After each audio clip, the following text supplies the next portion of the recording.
ہوتی ہے long term, لمبے عرصے کی سوچ، اور ایک ہوتی ہے مختصر دورانیے کی ٹریڈ۔ اگر آپ لوگ لمبے عرصے کی سوچیں گے کامیاب ہو جائیں گے، اور اگر ایک مختصر دورانیے کی سوچ آپ کو کسی بھی فیلڈ کے اندر ناکام بنا دے گی۔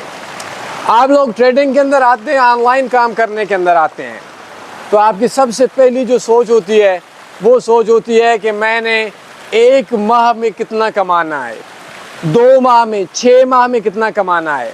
لیکن آپ لوگ یہ نہیں سمجھتے کہ جب ایک بندہ ڈاکٹر بننے کی کوشش کرتا ہے تو وہ کم سے کم سوچتا ہے کہ میں نے 5 سال ڈاکٹر بننا ہے، اور 5 سال کے بعد